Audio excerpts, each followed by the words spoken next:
Esto no es una manzana, espacio de comunicación con el cual CESAC busca formar en la creatividad y la belleza a través de contenidos culturales. Este espacio es una ventana de reflexión e interacción con la sociedad. Esto no es una manzana. Comenzamos.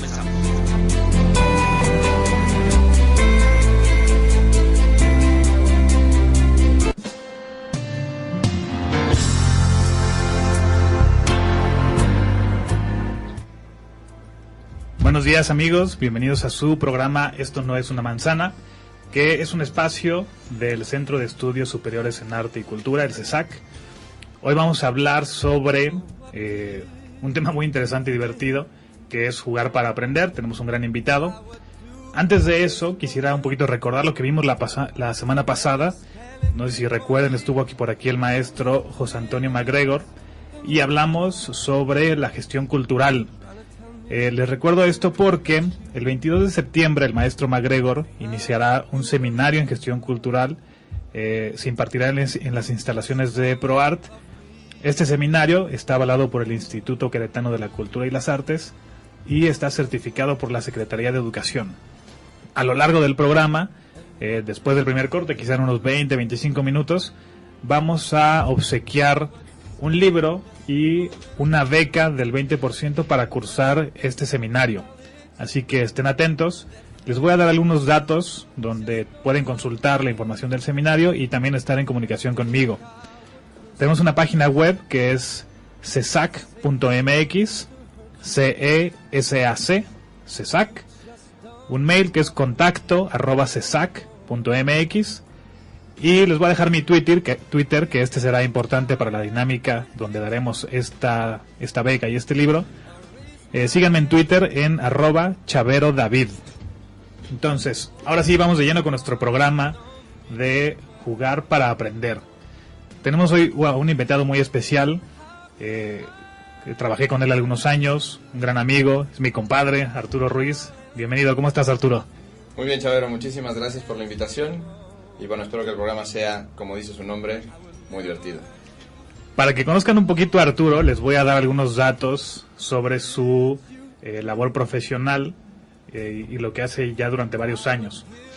Él actualmente es director de la secundaria del Colegio Álamos, ha dado clases ya durante muchos años, ha sido docente de la Universidad de Anáhuac, Querétaro, tiene una maestría en Administración de Instituciones Educativas, tiene un máster en Asesoramiento Educativo Familiar, diplomados en bioética, en antropología y pues ya mucha experiencia frente a los alumnos y las familias.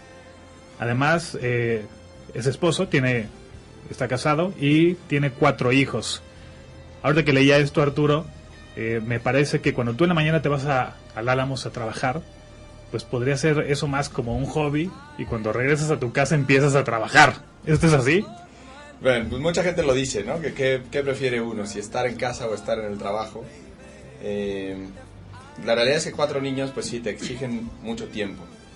Sin embargo, debo decirlo con toda naturalidad y tranquilidad, disfruto de sobremanera estar en mi casa. El trabajo no deja de ser un trabajo, ¿no? Me encanta, trabajar con los chavos es una cosa que me apasiona. Pero sin duda, estar con mi familia, estar con mis hijos, es algo que a mí me enriquece de sobremanera, ¿no? Debo decir además que, un poco en función del tema que estamos platicando, en casa estamos muy acostumbrados a jugar, ¿no? Y a pasar muchísimo tiempo juntos. Entonces, aprovechamos casi cualquier momentito, ¿no? Siempre y cuando no sea la hora de dormir, que todos y aquellos que tengan hijos y nos estén escuchando saben que es un proceso muy divertido e interesante del día, ¿no? Pues tratamos de estar jugando, ¿no? En la medida de lo que se puede. Oye, Arturo, platícanos, porque ahorita vamos a abordar el tema de jugar y agarrarnos un poco como ejemplo a tu familia, si no te importa. ¿Nos puedes decir un poquito las edades y más o menos las personalidades de tus hijos? Sí, con todo gusto. Tengo 3 niñas y un niño, ¿no? La más grande es niña, se llama Sofía, ella tiene 7 años.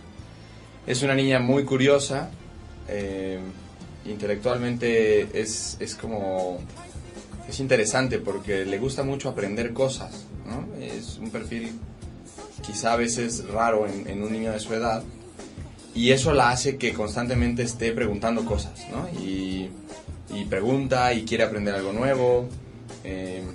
Es creo que a la que más le gusta jugar, por ejemplo, cuestiones como juegos de mesa, ¿no? El segundo de ellos, Juan Pablo, es el único varón, ¿no? Él y yo tenemos un pequeño búnker azul en la casa.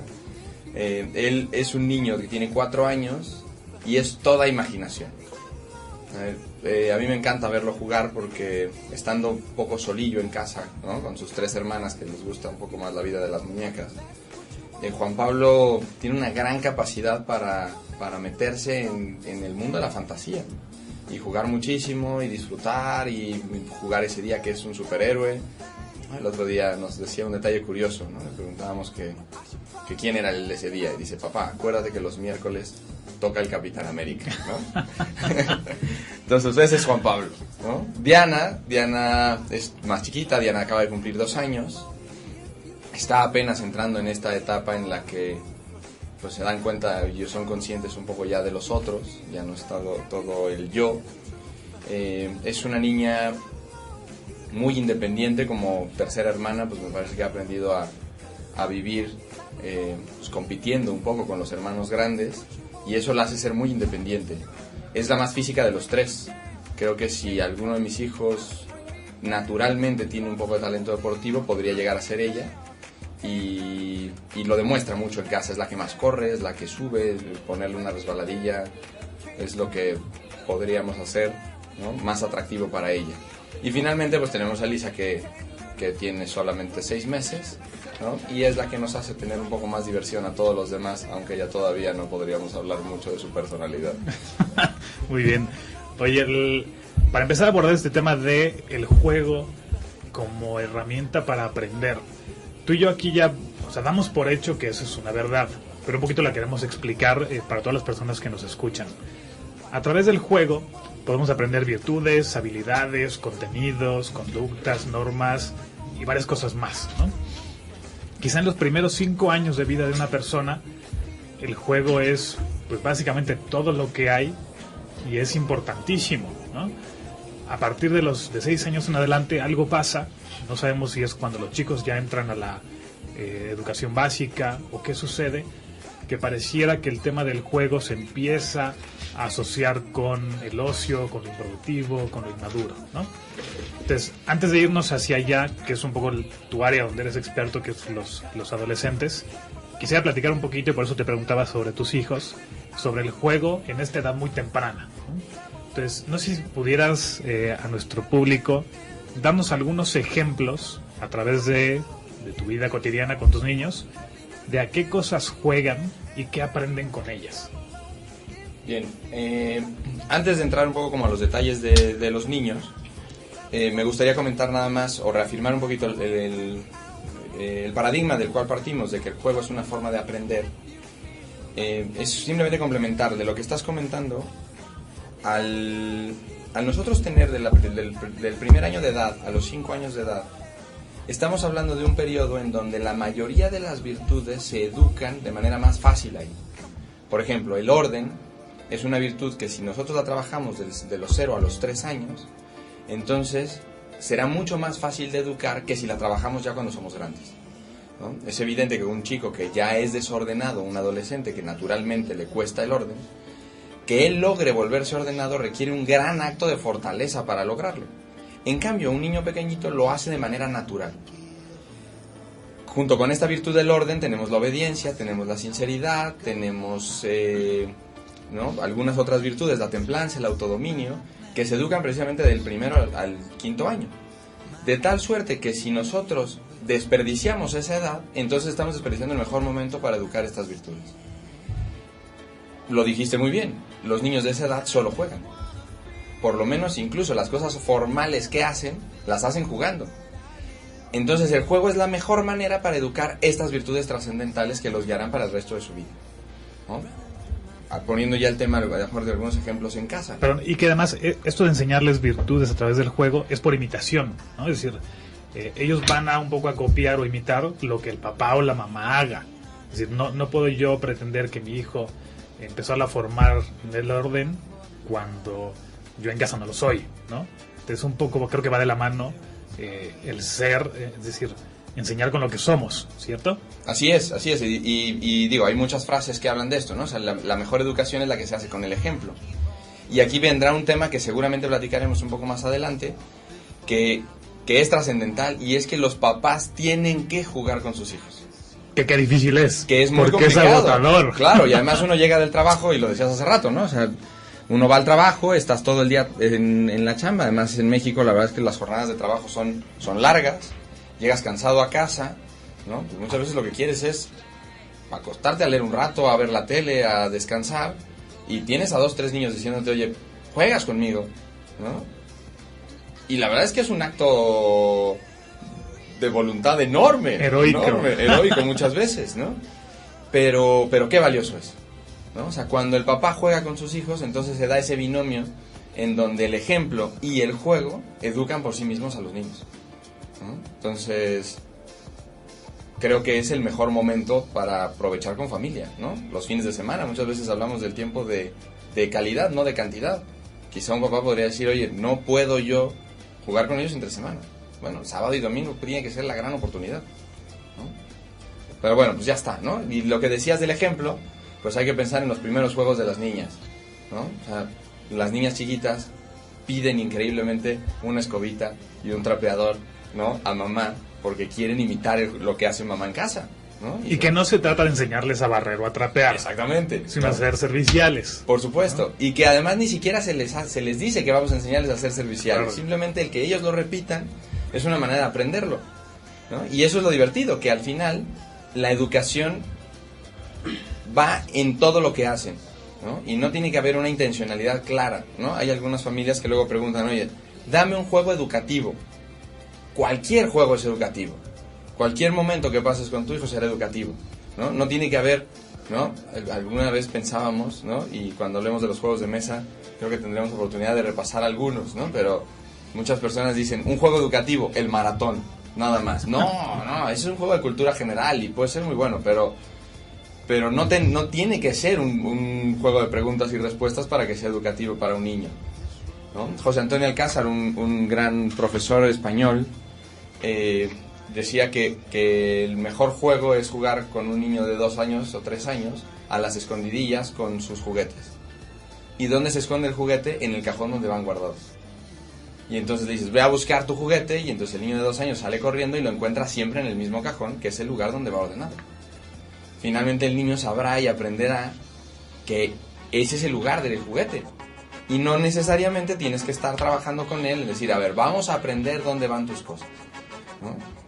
Son algunos ejemplos. Por ejemplo, en el caso de mis hijos, me preguntabas hace rato un poco de qué tipo de juegos y cosas se hacen con ellos. Comenté que a la grande le gustaban mucho los juegos de mesa. En su momento, cuando ella estaba un poco más pequeñita, una de las cosas que le botaban la cabeza era perder, ¿no? O sea, perder le costaba mucho trabajo. Y creo que es algo que a todos los humanos nos cuesta. En el juego, pues a veces ganaba, a veces perdía, y al final es un gran tema de aprender a controlar la frustración cuando en un juego te salen mal las cosas. La ventaja es que todo el mundo se ríe y todo el mundo está en un ambiente muy cordial. Entonces, un detalle tan sencillo como el manejo de la frustración, que en particular con uno de mis hijos era complejo, a través del juego fuimos librando. Oye, de ese ejemplo en particular, me ha tocado jugar juegos de mesa en tu casa, estando ahí presente Sofía y que ella juegue, y algo impresionante es que se pone a la par de los adultos, ¿no? Y además tú como adulto, y un poco también de lo que tú nos has pedido ahí cuando jugamos, es no dejar ganar al niño, ¿no? Porque eso no forma en nada. Desde el hecho de que una niña de 7 años juegue con otros 4 adultos un juego de mesa algo complejo y salga avante, es algo espectacular. Sí, la verdad es que, bueno, a mí me sigue sorprendiendo Sofía, y aquí, digo, tendré que atribuirle todo ese mérito a mi mujer, que es una mamá extraordinaria, y desde muy pequeñitos mis hijos, ¿no? Y me pasaba que comprábamos algún juguete o alguna cosa así, y siempre veía las edades, ¿no? Entonces, yo incluso la cuestionaba, estás comprando un juguete que dice para más de 8 años, y Sofía tiene 6, ¿no? Y decía, algo aprenderá de esto, ¿no? Y era una respuesta muy común de ella. Y al final Sofía y Juan Pablo han aprendido a jugar juegos para niños un poco más grandes. La realidad es que nos encontramos enfrente, me parece ahorita, de un momento en donde estamos muy acostumbrados a vivir la vida fácil, en donde incluso el otro día estaba revisando un estudio sobre juegos de video, y los juegos de video actuales tienen ahora el esquema en donde necesitan tener una solución sencilla, en donde si el juego de video es demasiado retador, los adolescentes lo dejan, ¿no? Si analizamos un poquito todos estos jueguitos del iPod, de iPad, de Google Play, etcétera, ¿no? Son juegos que se resuelven con facilidad. Instantáneos, rápidos. Porque al final estamos empezando a educar a la gente a un tema muy mediático, a resolverlo muy sencillo. Creo que con este tema de los juegos de mesa, etcétera, puedes tú generar un tema retador, ¿no? Para mi hija Sofía en particular, creo que ha servido un poco para darse cuenta que no hay una limitación en su capacidad. Y lo decías muy claro, ¿no? O sea, ¿qué tanto hay que dejarse ganar por los niños? Creo que nada, ¿no? O sea, que yo a veces prefiero que generes un escenario distinto a lo mejor, ¿no? O sea, a lo mejor tus puntos valen el doble que los míos, pero la competencia es pareja, ¿no? Y yo pondré todo mi esfuerzo y tú también. Porque si regresamos a tu premisa de que educamos con el ejemplo, si el niño se da cuenta que yo no estoy poniendo todo mi esfuerzo, entonces estoy maleducando más que educarlo. Y los niños te sorprenderán, muchas veces la capacidad que tienen es mayor de la que uno piensa por su edad.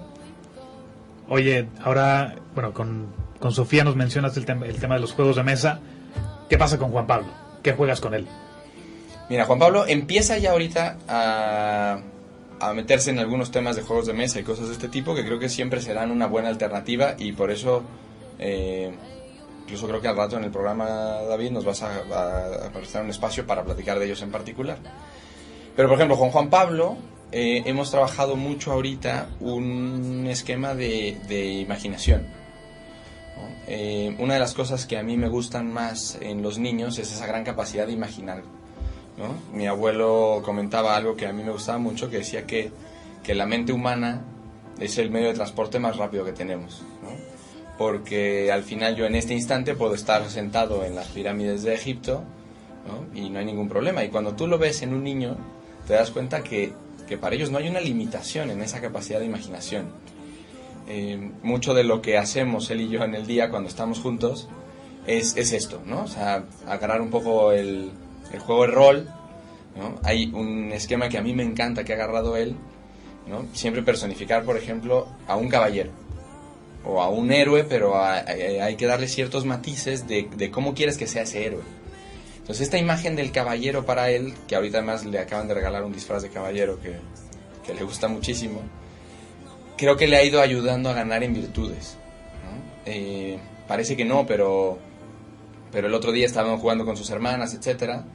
De repente empezaron a pelear un poco porque quién se quedaba con tal muñequito que estaban utilizando.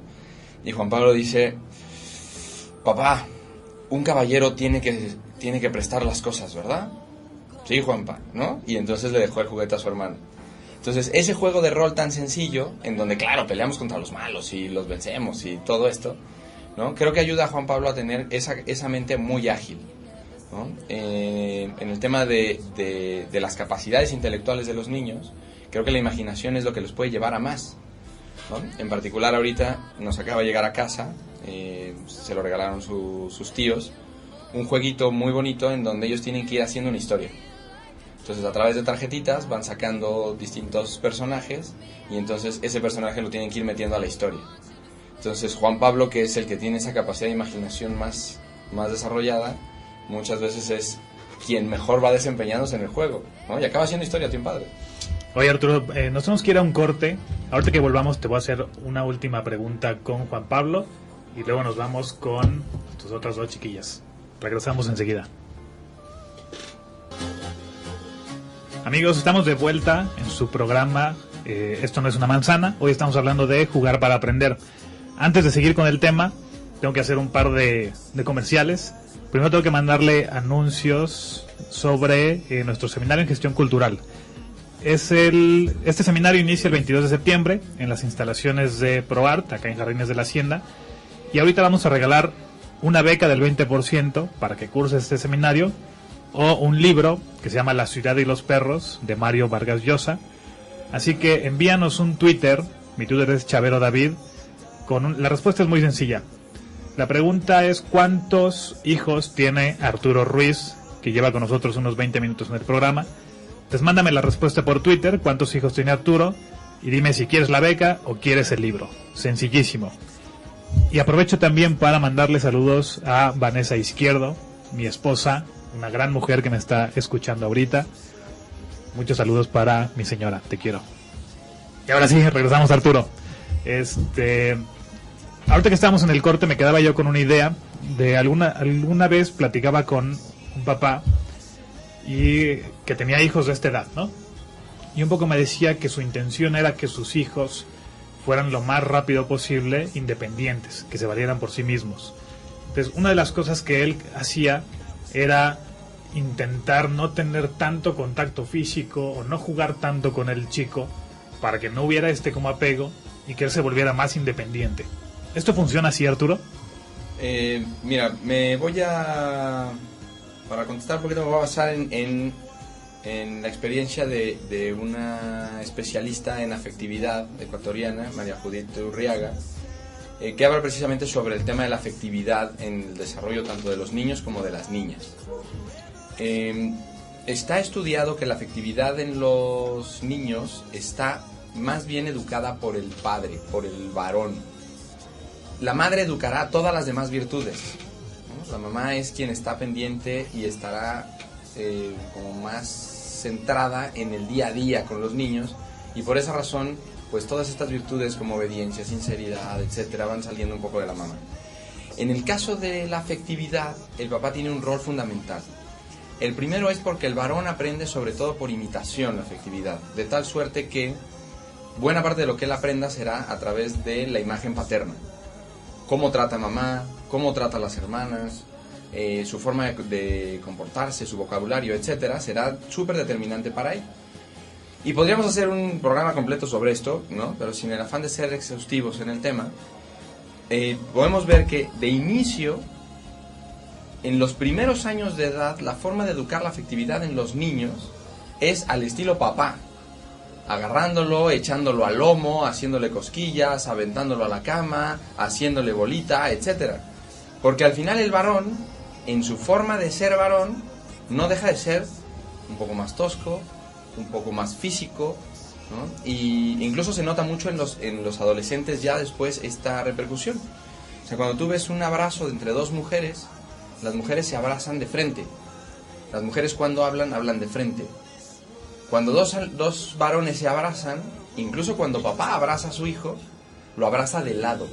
El hombre vive un poco más del contacto físico.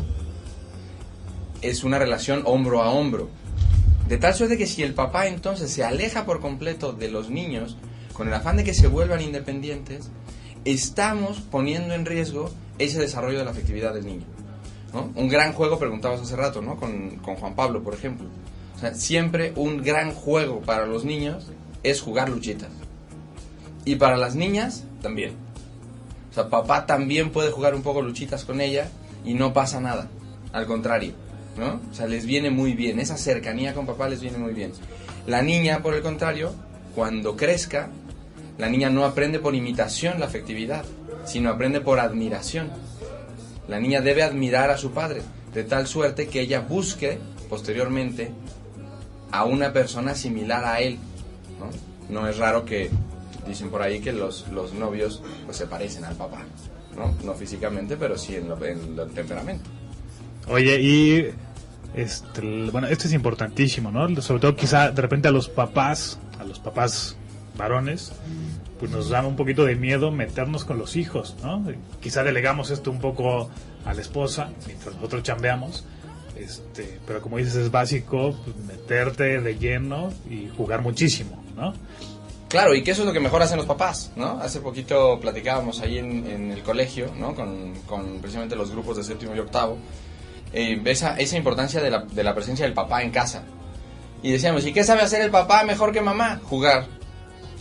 Papá no escoge mejor la ropa que mamá, casi nunca. papá no revisa la tarea mejor que mamá, generalmente nuestra letra es más fea que la de mamá y nos conformamos con una tarea un poquito más sencilla. O sea, en esas cosas difícilmente papá lo hará mejor que mamá. Pero papá tiene ese poder mágico para reírse muchísimo, para restarle importancia a algunas cosas que no son tan trascendentales y poderse tirar al suelo con sus hijos a disfrutar muchísimo el momento. Eso es la manera de educar la afectividad de los niños al principio. Arturo, más adelante, me refiero a conforme van creciendo los chicos, y esto lo voy ya a vincular a un tema nuevo, pero que va pegado con esto, que es algo sobre las inteligencias múltiples. Está ahorita de moda, ya muchos colegios lo están tomando como parte importante de su currículo o de su metodología, y que los chicos ya desde pequeños podemos identificar en ellos ciertos rasgos de algunas inteligencias, y esto va de la mano en la forma en la que jueguen y va de la mano en la forma en la que aprenden. ¿Nos puedes explicar con manzanitas, ¿no?, qué es esto de las inteligencias múltiples? Sí, mira, realmente es una cosa muy sencilla. Simplemente es un cambio de lo que muchas veces se venía pensando que era la inteligencia. Hace unos años estuvo muy de moda el concepto del IQ, del coeficiente intelectual, y había exámenes de IQ, y gente que salía muy desarrollada, y gente que salía en los términos medios, incluso gente que salía baja, ¿no? Y esto generaba como una predisposición especial hacia las capacidades intelectuales de la persona. La realidad es que conforme hemos ido avanzando en los estudios sobre el tema educativo, nos damos cuenta que el IQ tenía el gran problema de que medía solamente un par de habilidades de la persona, muy relacionadas en torno a la parte lógico-matemática y a la parte verbal-lingüística. En estas dos áreas, que efectivamente son dos áreas importantes del cerebro humano y de la inteligencia humana, podríamos tener un área muy reduccionista.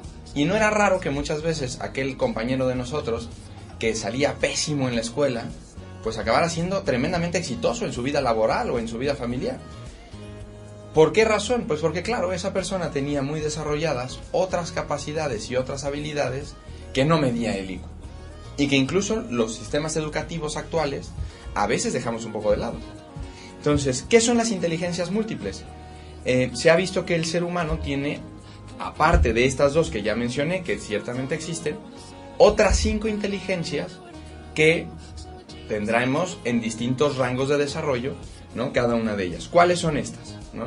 La lingüística, la lógico-matemática, la naturalista, que es todo este tema relacionado con la naturaleza, con el admirar nuestro entorno, ¿no?, etcétera. Que, por ejemplo, si yo tengo un niño, uno de mis hijos, que le encantan los insectos y le gusta agarrar bichos y empieza a identificar algunos árboles, desde pequeño yo ya puedo empezar a estimular esta inteligencia, ¿no? Sí, por supuesto. De hecho, una de las recomendaciones siempre en los procesos educativos es enfocarse en lo que tienes bien, que surja como palanca para levantar las que no tienes tan bien, ¿no? Porque eso es mucho más sencillo. Si yo me enfoco en el defecto del niño o en lo que más trabajo le cuesta, pues el proceso educativo es tremendamente desgastante. Pero si yo me enfoco en lo que le gusta, pues a través de ello podré irle poniendo los otros detalles y, sin duda, pues para él será mucho más atractivo el proceso de enseñanza y aprendizaje, ¿no? Claramente, a todas las mamás a que los hijos les encanten los bichos, pues algún día les pedirán una tarántula, ¿no? Y un alacrán, ¿no? Un alacrán o una cosa de este tipo, ¿no? Sí, pues espero que mis hijos no salgan así, mi mujer me corre si entra una víbora a mi casa, ¿no? Pero bueno, estos temas acaban no solamente desarrollando al niño en muchos ámbitos, sino que también muchas veces los van marcando para sus elecciones a futuro, de carreras, de profesiones, etcétera. Oye, y que lo quiero mencionar ahorita, hay veces que los papás matamos estas cosas, ¿no? Es decir, si de repente el chico, vamos paseando en el parque, lo que sea, y se quiere detener a ver un insecto, pues quizá por la prisa lo jalamos y vámonos, ¿no? Entonces también con mucha facilidad podemos entorpecer estos procesos. Sí, por supuesto. O el clásico niño que le encanta ir de campamento y a papá y a mamá no les gusta, ¿no? Pues vamos truncando esta habilidad o esta cuestión natural, porque hay que entender que algunas de estas cosas son temperamentales y son de paquete, ¿no? O sea, nacieron con ellas. Entonces, a veces pues hay que anteponer nuestros gustos por hacer alguna cosa que al niño le viene bien, ¿no?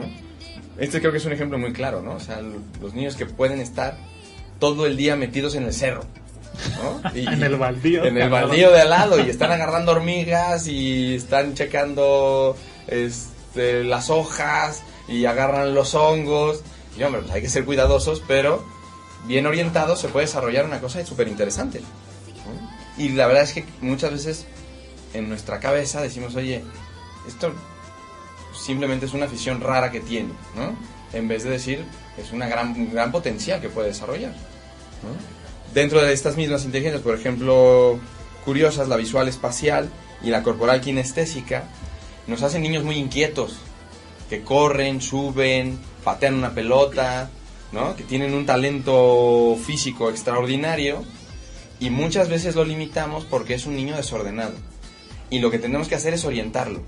Un chico que tiene muy desarrollada su habilidad corporal kinestésica, pues querrá correr. Habrá que meterlo a algún deporte, ¿no? Habrá que jugar con él, porque si no se aburre. Y si se aburre, entonces va a estar pensando en hacer tonterías. Oye, ¿y que tienes alumnos con este tipo de inteligencia que dentro del aula, en una clase de historia, de español, tienen que tener algo en las manos para poder aprender? Un cubo de Rubik, un sacapuntas, un juguetillo. ¿Esto lo hacen en tus aulas? Pues fíjate, es una cosa que hemos platicado recientemente, ¿no? Porque siempre es todo un tema el aula y el tema del autodominio. Hace poco en el colegio se puso de moda los Rubiks, lo cual creo que es una gran habilidad, y permanentemente estás escuchando el movimiento del cubito en todos lados. En algunas clases hemos piloteado la opción de dejarlos pues tener alguna cosa en las manos, ¿no? Es muy común con aquellos que tienen un talento artístico que se la pasan dibujando toda la clase. Y hemos visto que no forzosamente el chico está distraído o está con poco interés en la sesión. Muchas veces es lo que necesita para poner más atención en clase, ¿no? El balance es complejo. Si lo dejas tan abierto, pues muchas veces los muchachos dicen, perfecto, pues hago lo que se me dé la gana, y ¿no? lo pierdes. Y lo pierdes por completo, ¿no? Pero hay que, sobre todo creo que, ¿no? Y regresando al tema de los papás y mucho en el tema de los colegios, o sea, tienes que conocer a la persona. O sea, mi hijo lo necesita porque le hace bien, porque lo tiene desarrollando este tema, o simplemente ahorita está teniendo una falta de autodominio importante, ¿no? Es un binomio que creo que nunca le atinaremos al punto exacto, ¿no? Bien, te platico nada más las últimas 3 inteligencias que son muy interesantes. La musical, que creo que es muy evidente, aquellos niños que tienen un talento musical nato, y muchas veces es además reforzado porque papá o mamá tocan algún instrumento o cantan, etcétera, y el niño pues naturalmente lo lleva, ¿no? Y finalmente un par de inteligencias, la intrapersonal y la interpersonal. La intrapersonal es aquella en la cual es el tema social, ¿no? Estos tipos que les iba muy mal en la escuela, pero su gran talento social los hizo ser súper exitosos en ventas, en comunicación, en mercadotecnia, en business, etcétera, ¿no? Y la interpersonal, que es el manejo de mi persona, ¿no? Aquí está muy de moda el concepto de inteligencia emocional, por ejemplo, ¿no? No es la única parte de la inteligencia interpersonal, ¿no? Pero es uno de los ejemplos más claros, ¿no? Qué tan claro tengo yo cómo manejarme y cómo motivarme. Oye, estas 2 últimas inteligencias que nos mencionas inciden totalmente en el tema del juego, y más el juego que es colaborativo, por equipos, ya que yo soy sujeto de una serie de normas, de una serie de reglas, y al mismo tiempo busco un objetivo en común, ¿no? Entonces, pues no hay nada como jugar para desarrollar una inteligencia intrapersonal e interpersonal. Correcto, y es lo que decías hace rato, ¿no? De que por qué los niños o de repente nuestros paradigmas hacen que dejemos de jugar a cierta edad. Falsa idea de que una persona que juega es una persona inmadura, pues nos hace que quitemos muchas de estas cosas. Y al final, ¿no? Ahí en el colegio nosotros tenemos un sistema muy desarrollado de jugar con los alumnos. Y les decía yo a los profesores, ¿no? O sea, el día que tú me digas que en tu clase de matemáticas te diste cuenta que un chavo es un líder nato, pues la verdad es que yo buscaré la bola de cristal de ese profesor, ¿no? Difícilmente podremos ver en una clase de matemáticas, yo soy profesor de matemáticas, si nuestro alumno tiene una inteligencia corporal kinestésica, o una inteligencia interpersonal desarrollada, o incluso una inteligencia interpersonal. O sea, podremos determinar una lógico-matemática, pero entonces regresaríamos al tema del IQ, ¿no? Hoy en día, el salir de los muros del salón, jugar con las personas, nos permite ver con más claridad el desarrollo de estas otras inteligencias. Oye, y ahí en tu sección, en Junior, en el Colegio Álamos, ¿a qué juegan para poder identificar estas cosas? Mira, te platico a grandes rasgos un poquito cómo es el esquema de la sección. Es un esquema muy divertido. Todos los alumnos pertenecen a un equipo. Estos equipos además tienen nombres de puros monstruos mitológicos. ¿Por qué? Pues porque es algo que a los adolescentes les encanta, ¿no? Entonces, pues son fénix, hipogrifos, minotauros, etc. Durante toda su vida en la sección, ellos pertenecen a un mismo equipo. Esto ayuda también a generar identidad, lo cual es importante para los adolescentes. El adolescente está en una constante búsqueda de identidad y no por nada de repente quieren parecerse a Cristiano Ronaldo y quieren sus tacos, su peinado y su playera, ¿no? O quieren parecerse, si son basquetbolistas, a Kobe Bryant, etc. Esto genera pues un arraigo en la sección y yo soy Fénix de aquí a que salga de Junior. Y cada descanso, todos los descansos del ciclo escolar están planeados. Nos enfocamos mucho en el deporte, que es una cosa que a los chavos les gusta jugar de manera natural. Y tenemos, digo, de toda la variedad de deportes, ¿no? Empezamos con quemados, béisbol, tocho, fútbol, básquetbol, voleibol, ultimate, que probamos este año como deporte nuevo. Y no solamente eso, sino que también hay que buscar habilidades de otros muchachos. Hay un evento muy interesante que se llama el Art Master, ¿no? Que tú lo conoces muy bien. Está el concurso rompecabezas, está un concurso de escritura que se llama el grafógrafo, y finalmente hacemos unos juegos ahí interesantes que se llaman los Juegos del Honor, ¿no? Entonces, ¿cuál es la magia de esto? Que cada uno de los profesores somos coaches de un equipo. Entonces, bajando a ver sus partidos, claro que nos damos cuenta si un alumno, por ejemplo, es capaz de enfrentar un partido arduo sin bajar los brazos. Si es capaz de perder un juego con carácter. Si es capaz de, habiendo ganado, no presumir, ¿no? Entonces, son detalles que vamos aprendiendo de los chicos que difícilmente veremos dentro del salón de clases. Oye, ahorita que mencionas esto, hay un profesor ahí en tu colegio, es de la selección de fútbol, Miguel Segura. Yo recuerdo que alguna vez platicando con él fue profesional del fútbol, y me decía algo que a mí me impresionó. Me decía que los chicos, como son en la cancha, son en la vida. Y eso es todo lo que estás diciendo, ¿no? Si de repente un chico jugando se esfuerza mucho, se echa al equipo en hombros, quiere hacer trampa. Es decir, esto nos puede dar un poco de información al colegio, a la familia, de cómo puede ser ese chico en la vida, ¿no? Es un poco reflejo. Sí, por supuesto. Y no solamente te sirve como una posibilidad diagnóstica, sino que te sirve también para educarlo con mayor intencionalidad, ¿no? Por ejemplo, yo he visto muchas veces que aquellos chicos que pierden la cabeza con facilidad y que temperamentalmente son, ¿no?, como se dice vulgarmente, de mecha corta, ¿no? El tema de los torneos, en donde está su profesor viéndolo, en donde tienes un objetivo muy puntual de hoy no voy a perder la cabeza, los acaba modificando de sobremanera. Y acaban siendo personas que logran quitar algún vicio, algún defecto que tienen muy arraigado. ¿Por qué? Porque hay un lugar pensado para que ejercite estas cosas. El adolescente se va a equivocar en muchísimas cosas, por eso se llaman adolescentes, porque adolecen sobre todo de voluntad, teniendo escenarios en donde ellos puedan equivocarse sin riesgo, en donde uno puede ayudarles a mejorar. Entonces es donde se da precisamente el proceso educativo, o como podríamos llamarle mejor, el proceso formativo, ¿no? Que al final es la esencia de la educación. La educación es sacar lo mejor de cada persona, no llenar la cabeza de conocimientos. Entonces, ante este proceso formativo, el jugar te abre el abanico de posibilidades, ¿no? Y hay grandes chavos, o sea, chavos que han cambiado muchas cosas a través de estos deportes y a través de estos torneos. Arturo, tengo que darle aquí un poco de tiempo al programa, nos vamos a ir a un corte. Regresando tengo un par de preguntas, bueno, tengo como 4. Entonces, cuando regresemos te abordo con ellas. Regresamos. Amigos, seguimos aquí en su programa, Esto no es una manzana. Estamos con Arturo Ruiz, hablando de jugar para aprender. Antes de seguir con la charla, Arturo, tengo que hacer otro pequeño concurso vía Twitter con varias alumnas y alumnos de la Universidad Anáhuac que están desarrollando un proyecto para ti. Tú eres un poco el cliente, o mucho, bastante, que están haciendo un juego de mesa. Entonces, están un poco apurados con las fechas de entrega, traen 1000 proyectos encima. Así que, con esta pregunta que les voy a hacer, si me contestan por Twitter, pues se pueden ganar 2 días más para trabajar en tu proyecto, que es un juego de mesa complejo. Vamos a hablar de eso también más adelante.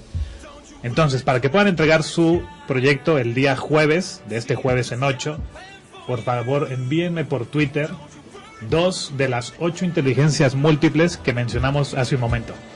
Mándenme por Twitter a @chaverodavid 2 de las 8 inteligencias múltiples y veremos quién lo hace primero. Entonces, sigamos, Arturo. Me platicabas sobre este sistema de torneos que tienen allí en tu sección y tengo 3 preguntas. Tú ahorita me hablabas de que a los chicos se les puede observar en la cancha, que se pueden abordar temas de autodominio, de competitividad, de fortaleza, pero todavía no llegas a la parte de que hay que ganar el juego. O sea, ¿sí buscan ganar o es solo un poco una actividad para formar a los chicos? Cualquier juego que realicemos o cualquier actividad que realicemos, esto puede ser una opinión personal, que no tenga la intención de ganar, creo que deforma en vez de formar. Esto de lo importante no es ganar sino competir es falso. No, estoy completamente yo en contra de ello. Alguna vez me viste en la cancha y soy un primer apasionado de ganar. O sea, por supuesto que ganar es el objetivo del juego como tal. No es el objetivo del proceso educativo, que es distinto. Pero si nosotros llegamos a un partido diciendo vamos a competir, no a ganar, pues claramente nuestra actitud ante ello, pues ya es una actitud derrotista, es una actitud de poco esfuerzo, etcétera. Difícilmente podremos ver lo mejor de una persona cuando decimos, no, solo vengo a competir, no a ganar. O sea, creo que de entrada todo mundo venimos a ganar. Y es más, lo podemos hacer una réplica, que es precisamente el tema educativo, hacia la vida diaria. Todos estamos en la vida para ganar nuestra vida, para ganar el juego de la vida. Ninguno estamos aquí solamente para competir y que no me vaya tan mal. Claro, en ese proceso, algunas batallas las ganaremos y algunas no. Que me parece que esa es el resultado muchas veces de una derrota o de una victoria. Yo voy a ganar, pero no siempre voy a ganar, que es una gran diferencia.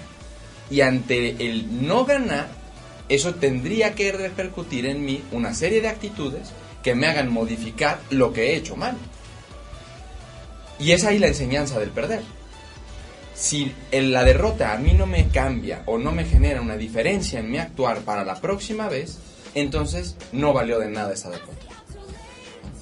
Esto puede pasar incluso desde el decir, tengo que cambiar a un jugador en un equipo profesional, ¿no? Pero muchas veces va relacionado hacia un cambio en mi esfuerzo y en mi actitud, ¿no? Muchas veces los chicos me dicen, oye, es que yo nunca voy a ser titular, ¿no? Por ejemplo, de las selecciones de fútbol famosas, ¿no? De los colegios. Es que he intentado entrar a la selección todos los años de mi vida y no he entrado. Oye, ¿y qué has hecho distinto? Albert Einstein decía una frase que a mí me encanta, que es, si quieres tener resultados distintos, no hagas lo mismo. Y entonces muchas veces estos chicos lo que pasa es que los rechazan de la selección de fútbol y durante ese ciclo escolar no juegan fútbol más que en el recreo, ¿no? Michael Jordan, eso creo que es la historia más representativa de este tema, fue corrido de su selección de básquetbol en secundaria. Su entrenador le dijo que jamás jugaría básquetbol a buen nivel porque era chaparro y tenía mala técnica. Michael Jordan, después de ese rechazo, le pidió al entrenador posibilidad de entrenar con el equipo y desde ahí hasta su retiro en el equipo profesional entrenaba él 2 horas más que todos los demás. Los Toros de Chicago terminaban su entrenamiento y Michael Jordan se quedaba en la cancha entrenando más tiempo, siendo ya el mejor jugador del mundo. La derrota, por supuesto, que en él generó un cambio de actitud y eso lo hizo al final ganar en su vida, no solo ganar el partido. Entonces me parece que tiene que ir ese binomio muy claro. ¿no? Tampoco soy de la idea, ¿no?, de Vince Lombardi de lo importante no es ganar, es lo único, ¿no? Porque si fuera lo único, entonces solamente habría un tipo con éxito en ese proceso. Y no, todos son exitosos siempre y cuando todos lleguen a la cancha queriendo ganar el partido. Oye, ahorita tocaste una fibra sensible que es el fútbol. Vamos a llegar a eso. Antes tengo 2 preguntas más sobre esto que nos has platicado de estos torneos por equipos. Seguramente tienes, o sea, en toda tu población de alumnos, ¿cuántos tienes? ¿Cuántos alumnos hay? 169 Que de los 169, seguramente hay uno, mínimo, seguramente, quizá haya más, que tenga 2 piernas izquierdas, que tenga sobrepeso, que tenga 4.5 de miopía con astigmatismo, ¿no? Y por lo tanto se aleje de los deportes, del que sea, de básquetbol, quemado, fútbol, base, etcétera, ¿no? A estos chicos con ciertos handicaps les permiten no jugar o los empujas a que le entren al juego. Siempre los empujaremos a que entren y a que participen. Con el tema del handicap, ¿no?, como lo comentas tú, creo que es un tema muy interesante en el proceso formativo. Pasa igual, por ejemplo, con el chico que tiene TDA, ¿no?, y académicamente pues tiene un handicap negativo, ¿no? O una persona que tiene síndrome de hiperactividad, ¿no? O simplemente alguien al quien le cuesta trabajo más la escuela. Muchas veces estamos acostumbrados a decir, pobrecito, él no puede, y automáticamente lo estamos descalificando. Acabo de echarme un clavado al tema de las Olimpiadas de los Paralímpicos, y hay una niña con síndrome de Down, ¿no?, que se trajo 11 medallas, ¿no?, de estos últimos Juegos, ¿no? La noticia de ella estaba muy interesante porque decían la Michael Phelps mexicana, ¿no? Y es una chavita que pues, aparentemente pues, no iba a destacar nunca, tenía un hándicap muy claro. Y al final, a través de no limitarle esas capacidades, fue como ella fue desarrollando este nivel de esfuerzo extra para lograrlo. Una persona que tiene un hándicap tiene que hacer mayor esfuerzo que el resto. Si a mí se me facilita la escuela y a mi compañero no, entonces él tendrá que hacer más esfuerzo para estar al nivel del que estoy yo, ¿no? Al mismo tiempo, si yo tengo cierto talento para algo, entonces estoy obligado a demostrar ese talento. En el deporte, ¿no?, el chico que tiene un gran talento en el deporte está obligado a destacar en el deporte, y el que no lo tiene está obligado a hacer un esfuerzo doble para llegar al nivel óptimo. Y ese esfuerzo es lo que lo va a hacer, me parece a mí, tener un nivel adecuado de exigencia personal. Ahora, también es cierto que nuestro ambiente futbolero, y seguimos tocando esa fibra sensible del fútbol, ¿no?, hace que la mayoría de los muchachos crean que tienen 2 pies izquierdos porque no juegan bien fútbol. En la experiencia que tenemos de los años trabajados ya con este tema de los torneos, que ya vamos para 8 años trabajando con ellos, prácticamente todos los muchachos del colegio tienen talento para algún deporte. Es más, poniendo el ejemplo de un chico del año pasado, un chico muy corpulento, muy grandote, deportivamente no era tan habilidoso, de repente empezó a darse cuenta que tenía un gran talento para el fútbol americano. Jugábamos tocho en la sección, no jugamos propiamente de fútbol americano. Terminando los torneos del ciclo escolar, se inscribió a un equipo de tocho. Un chico que no se había metido nunca a un deporte de conjunto, ¿no?, porque sentía que era muy malo para los deportes de conjunto, ¿no? Y como ese te podría platicar muchísimos. Por ejemplo, los beisbolistas, ¿no? O sea, muchísimos chicos que tienen un gran talento para el béisbol, ¿no?, para el bateo, que en su vida lo habían descubierto. Creo que de ahí se puede abrir mucho el abanico. Oye, ¿qué pasa con algo que se hace de maravilla en tu colegio, que además quizás sea el único colegio que lo hace? Es el tema del acercamiento con las familias, la atención personalizada.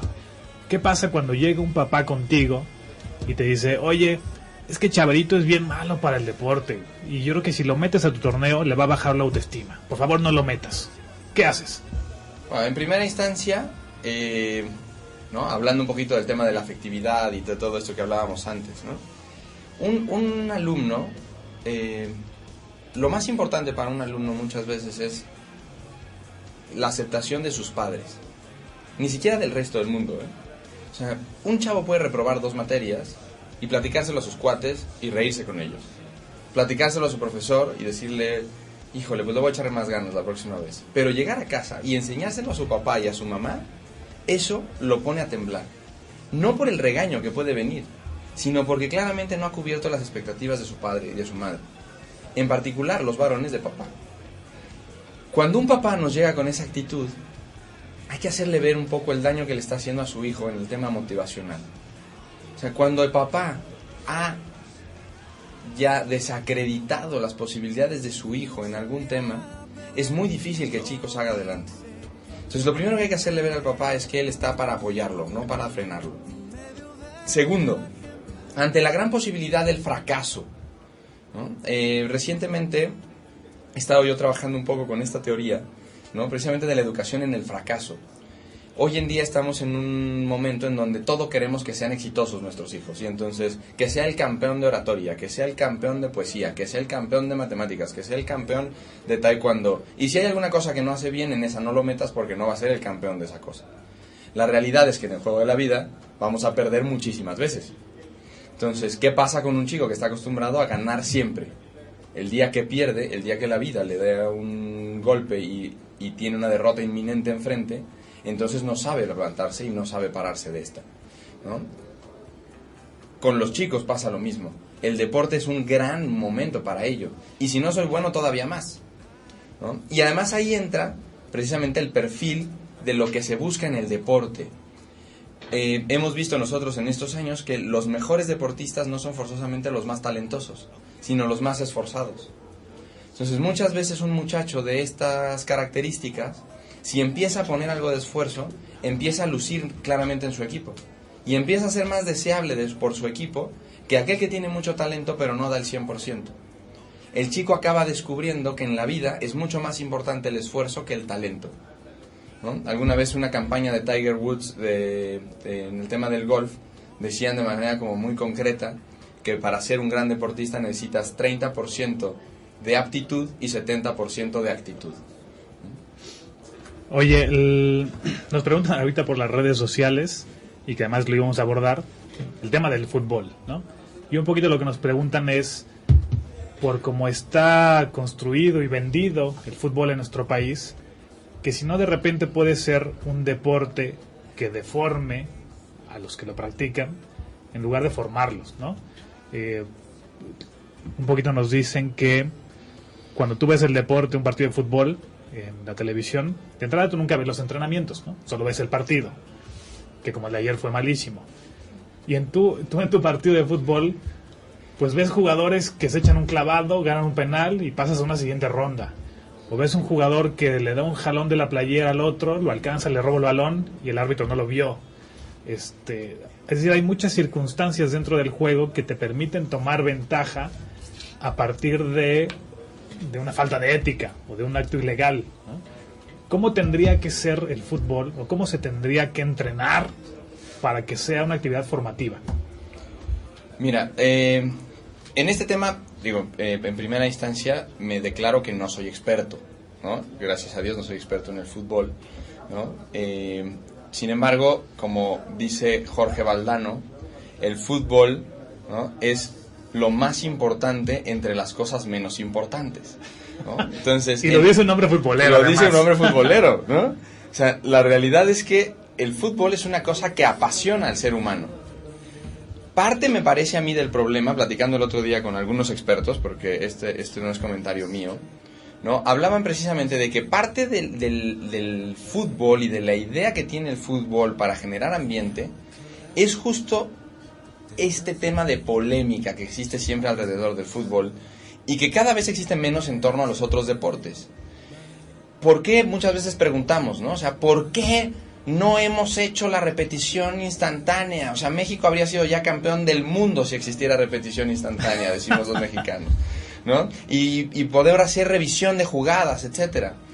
Porque estaríamos matando una de las cosas que el fútbol ha puesto como número 1 en cuanto a las prioridades del deporte, que es este tema de la pasión futbolera.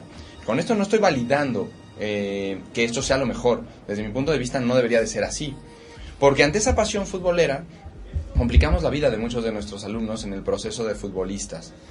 Hace poco en una selección de kinder, ¿no? Con tristeza veía que un par de niños echaban ya un clavado y rodaban, ¿no? Porque les habían pegado, ¿no? Le pegaba otro niño que tenía 5 años, o sea, la lesión era casi mortal seguramente.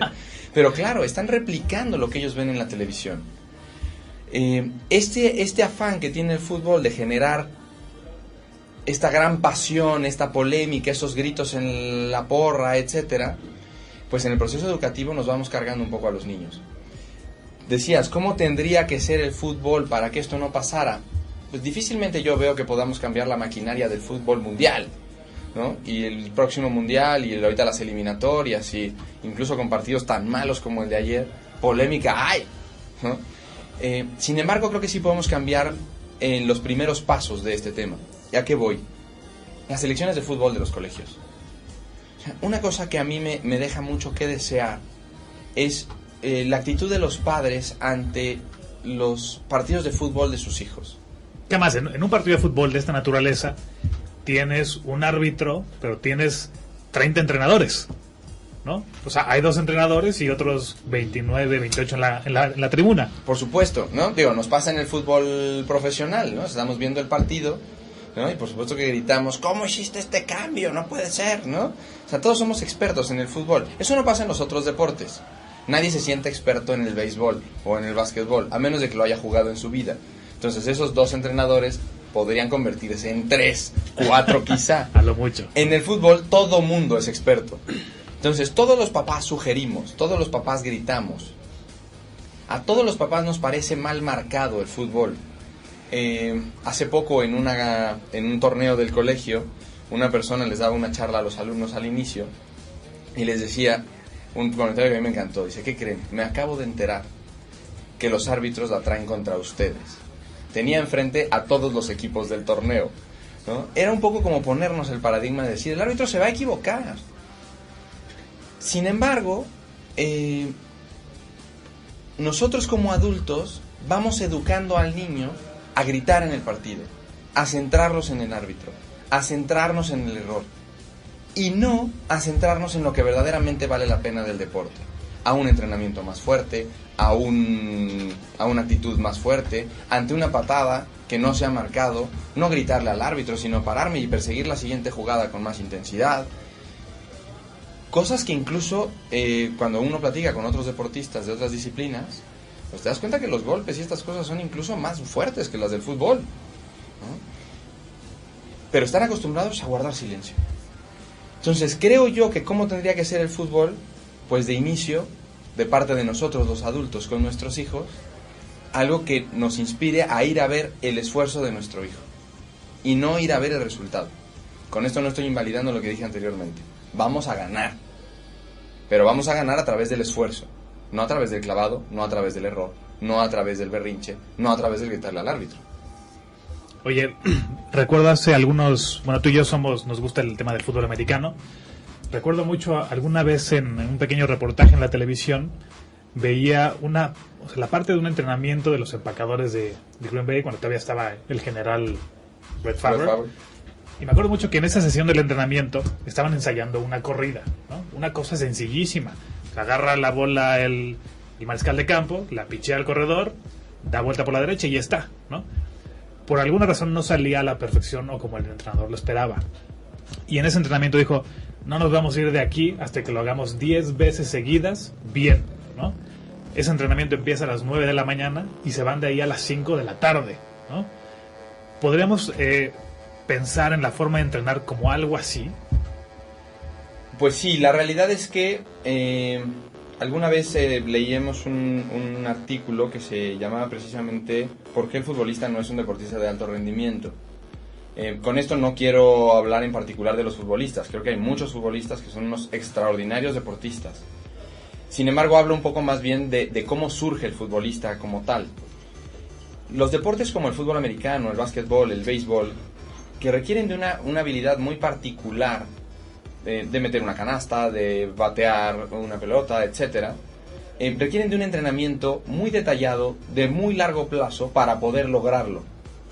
El fútbol se juega tan pequeñitos y en un momento de tanta facilidad con una pelota en el suelo, que los futbolistas surgen mucho por talento más que por esfuerzo. Un Michael Jordan quizá no lo hubiera hecho en el fútbol. ¿Por qué? Porque si no era talentoso, el entrenamiento excesivo quizá no lo hubiera llevado al mismo nivel que el hombre talentoso del fútbol. En este esquema creo que los entrenamientos de los futbolistas también tienen ese esquema distinto al del resto. O sea, el basquetbolista que no mete los tiros libres, lo primero que hace es poner una canasta en su casa y salirse todos los días a pegarle, más bien a tirar y a tirar y a tirar hasta que mete todos los tiros libres. En el caso del futbolista difícilmente podrá poner una portería con una distancia de 25 metros para ver si mete un tiro libre, ¿no?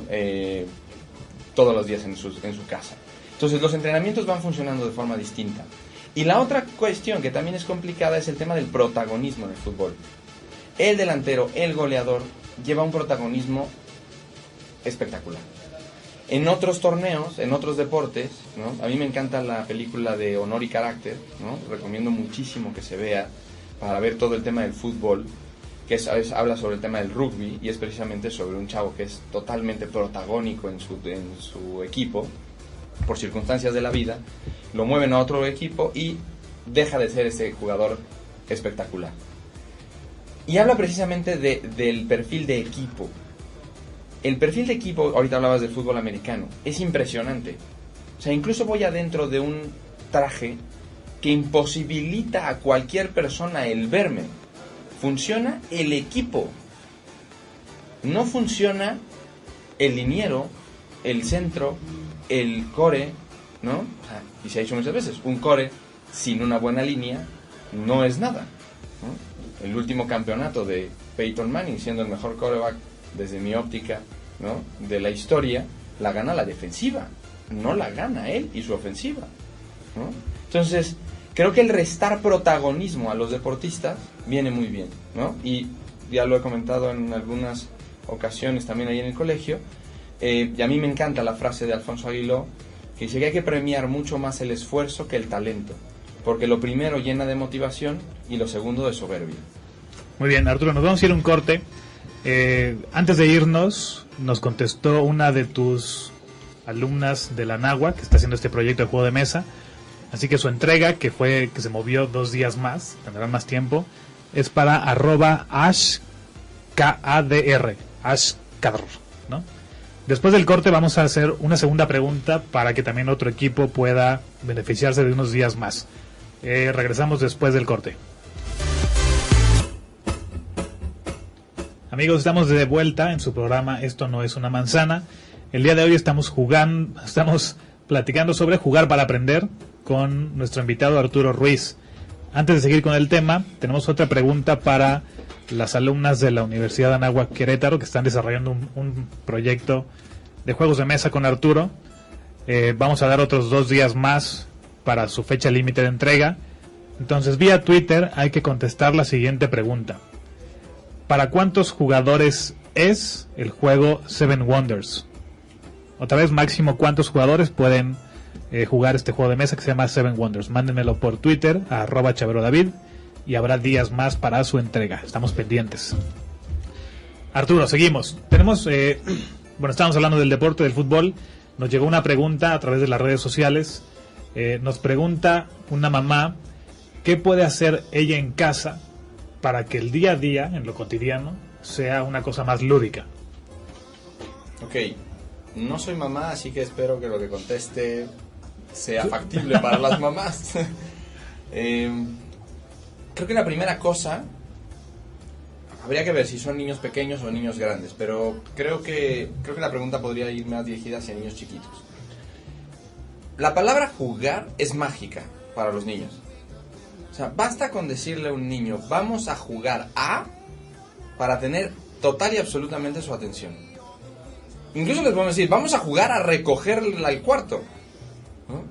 Podríamos traer a la mente la película de Mary Poppins, ¿no? O sea, esta forma de recoger la habitación de Mary Poppins, ¿no?, chasqueando los dedos, es mágica en esa parte de la película y todo el mundo quisiéramos lograrlo. Pero muchas veces el solamente decirles a los niños, juguemos a esto, hace que la actitud del niño sea completamente distinta. La segunda cosa, y que creo que a veces puede ser la más difícil para nosotros como adultos, es la forma y el tono en la cual nos comportamos con los niños. Si nosotros en el día a día vamos con una actitud hosca, una actitud de regaño, una actitud de me tienes cansado, etc., el niño claramente se dará cuenta que el día es pesado y es complicado de vivir. Cuando mamá y papá, ¿no?, son capaces de tener un ambiente como muy cordial y muy ligero en casa, el niño se siente libre de jugar. Mamás, los niños corren y gritan, es lo natural. Lo que menos queremos muchas veces en una casa es pues, ese ruido, esas cosas que nos distraen de nuestras actividades diarias. Hay que saber que eso va a pasar un poco. Los accidentes pasan, se rompen cosas. Si es por un tema de negligencia y desobediencia, pues hay que poner sanción y hay que hablar con los niños. Pero si es un tema accidental, de que los niños están jugando, pues muchas veces es nuestra actitud las que va inhibiendo que los niños quieran jugar después. Como tercera cosa, yo diría muy claro el unplugged. O sea, pero eso es muy difícil. Es muy difícil, pero es necesario. Y pongo el ejemplo más sencillo. El niño se sube al coche. Hoy en día, además, Querétaro nos permite jugar mucho en el carro, ¿no? Llegar hasta acá, Quintana, mi querido David, me 5 de febrero. invirtió 45 minutos, ¿no? Y muchas veces se suben los niños y tenemos al chupón ideal. Le damos nuestro teléfono celular, el niño tiene su teléfono 3, 4 jueguitos de estos que además ya platicamos, que son fáciles y rutinarios. Y que más, un niño desde los 2 años ya puede manipular con muchísima facilidad un aparato. Por supuesto. De hecho, hay muchos niños que si le das a escoger hoy en día un juguete o un teléfono, te prefieren el teléfono.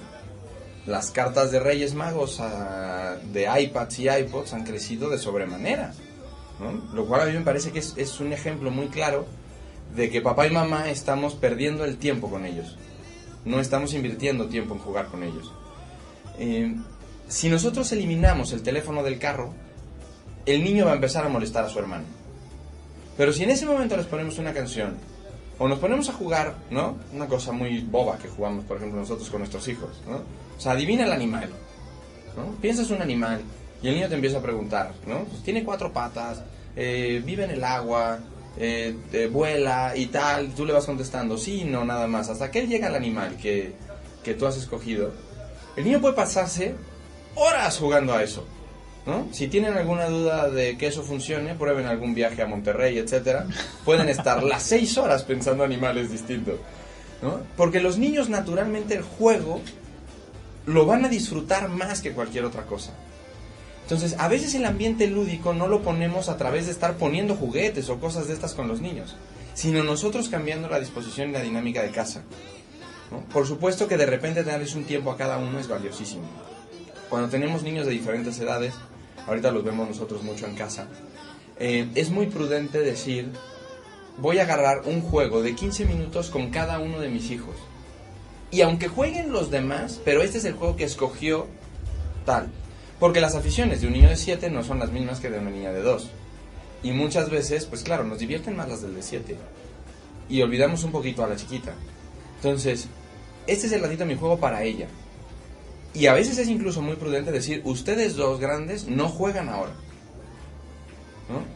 En este cuadro de un poco de la educación de los niños, hay cuatro vértices de un cuadrado que a mí me gusta mucho, que es precisamente para que haya una buena comunicación con los niños, tiene que haber contacto visual, tiene que haber interés en sus cosas, tiempo en común y mucha exigencia. O sea, esto quiere decir que yo no puedo estar jugando con mis hijos mientras mando WhatsApp. Por supuesto, por supuesto. Eso invalida el momento para el niño, ¿eh?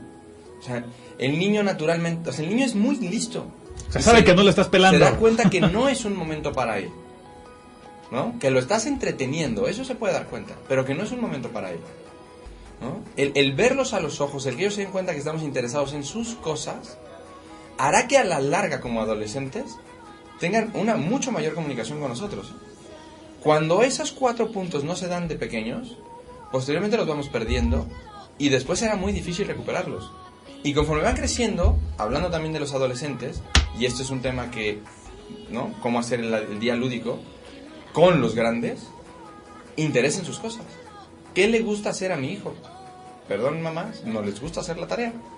No es el momento para dialogar con los niños. O sea, ¿cuándo sí? ¿No? Papá, ¿se ha sentado a jugar el juego de video que les gusta? ¿No? O sea, creo que es más sobre el tema de ambiente que de cosas que hacer. Ok, ahorita que hablas del ambiente, quiero meter un último como subtema de lo que estamos hablando, que va de la mano con esto que dices, que son los juegos de mesa. Me parece que en nuestro país el juego de mesa está en un terreno turbio, pantanoso, desconocido, porque lo que conocemos de los juegos de mesa es lo que encuentras en Walmart y es lo peor que existe en el género, ¿no? Para empezar, ¿cuál sería el antijuego de mesa? Ese concepto del antijuego es muy bueno porque creo que además es el más vendido en México y creo que además tiene ese gran poder de vacunar a todo el mundo contra los juegos de mesa. Desde mi punto de vista es el Monopoly. El turista. El turista famoso o el Monopoly, cualquiera de sus dos nombres. Es un juego de mesa muy difundido, de los pocos que podemos encontrar en México, y creo que todo el mundo tenemos uno en casa además, ¿no? Que a mí en lo personal no me gusta nada, primero porque es eterno. O sea, no se termina hasta que uno se aburre. Hay un principio del juego muy básico y es que hay que quitarle el dulce al niño cuando todavía está divertido, para que la próxima vez quiera jugar otra vez. Si tú esperas hasta que ya nos hemos aburrido horriblemente, pues la siguiente vez el niño no quiere volver a jugar lotería, no quiere volver a jugar memoria o no quiere jugar ninguna de estas cosas, ¿no? Entonces, el Monopoly tiene esa magia de hacer que termine cuando estás ya tremenda y absolutamente aburrido. Y claro, después de haber jugado Monopoly, después de haberte aburrido, claro, dices, es que no me gustan los juegos de mesa, ¿no? Por supuesto, ¿no? Y muchas veces es el comentario principal cuando tú buscas a alguien, ¿no? ¿Y por qué no juegan algo en su casa, no? ¿Por qué no juegas un juego de mesa en tu casa? No, son aburridísimos. Y exploras un poquito, ¿y qué has jugado en tu vida? Y pues te dicen turista, ¿no? Turista, Uno, exactamente. Romy, a veces cuando han llegado ya, a algún cuando ya eres sofisticado. Sí, exactamente, cuando son pues ya que les gusta un poco más el juego de mesa, etcétera. Pero la realidad es que en México hay muy pocas opciones. Ahora, recomiéndanos juegos de mesa, qué se puede aprender con ellos y cómo los conseguimos. Claro. Mira, primero debo comentar lo que creo que, bueno, lo hablaré incluso en nosotros, porque aquí creo que puede ser un diálogo más abierto entre los dos. Los juegos de mesa es una cosa que a nosotros nos apasiona, ¿no? Yo soy un clavado absoluto de los juegos de mesa. Y buena parte de mi vida la pierdo jugando a algún juego de mesa, ¿no? Y un poco también es por esa razón mis hijos los juegan. Los juegos de mesa me parece que hay que salirse del mercado nacional. O sea, definitivamente no recomiendo ninguno de los que están en Walmart, ¿no? A veces un poquito el que sale de los esquemas nacionales es el famoso club, ¿no? Pero aún así creo que ya se pueden conseguir otras opciones. Recientemente, con la aparición de Amazon México, se puede tener mucho mayor alcance a juegos de mesa de un gran nivel. ¿Qué juegos de mesa recomendaría, por ejemplo? Hay un juego llamado Settlers of Catan, ¿no?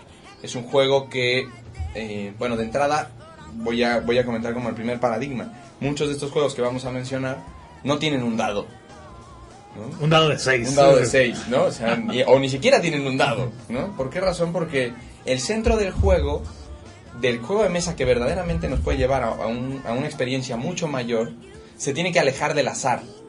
El azar hace que el juego hasta cierto punto sea rutinario. Porque aunque me pueden pasar cosas distintas, al final yo no decido lo que está sucediendo. Los juegos que platicaremos ahorita son juegos de estrategia, de tal suerte que mis decisiones influyen directamente en el resultado del juego. Este juego de Settlers of Catan es un juego que se basa un poco en comercio. Yo necesito tener una serie de recursos que adquiero a través de un tablero que es móvil además. El tablero está formado por diferentes piezas o hexágonos que en su diferente acomodo me hace que la experiencia de juego sea distinta cada vez. Y entonces en cada turno yo voy recolectando ciertos productos de mis territorios. Sin embargo, es imposible, y el juego está muy bien pensado porque realmente lo es, que alguien sea capaz de tener todos los recursos por sus propios medios. De tal suerte que en cada ronda existe un proceso de negociación, en donde con el resto de los jugadores tienes tú que intentar cambiar tus recursos por otros. ¿Cuál es la magia del juego? De que claramente no es un juego colaborativo. Entonces, el jugador con el que estoy comerciando necesita también de los recursos que yo le estoy dando, pero al mismo tiempo no me quiere ayudar porque yo soy su contrincante. Eso hace que el juego sea extraordinariamente divertido. Oye, y que este tipo de negociación es como en la vida, ¿no? Y si tú juegas esto en familia, al mismo tiempo que tu hijo te quiere cambiar una piedra por un trigo, 2 horas después te va a querer negociar 1 hora más de televisión antes de dormir. Por supuesto, ¿no? Y que de hecho, por ejemplo, una de las grandes cosas que quisiéramos lograr con los adolescentes es que negociaran los problemas, ¿no? Y no que los resolvieran a patadas, ¿no?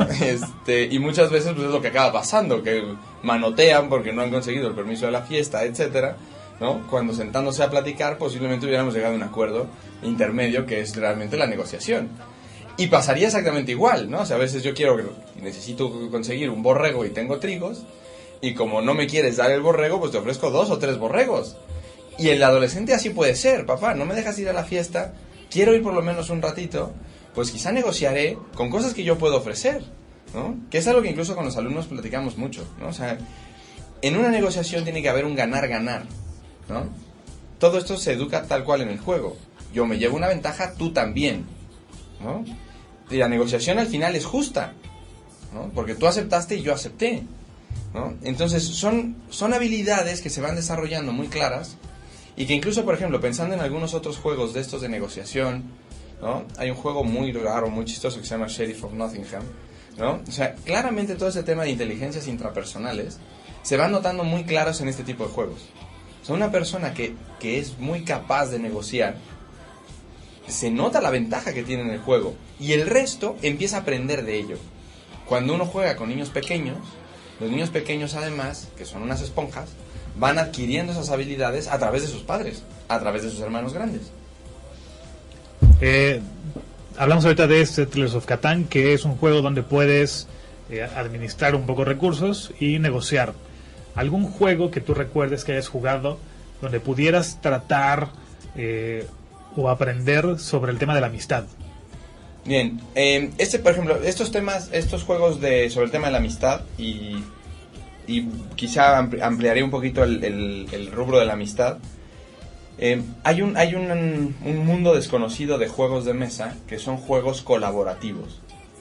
Esto es algo que en los juegos ordinarios de México sí no conozco uno solo.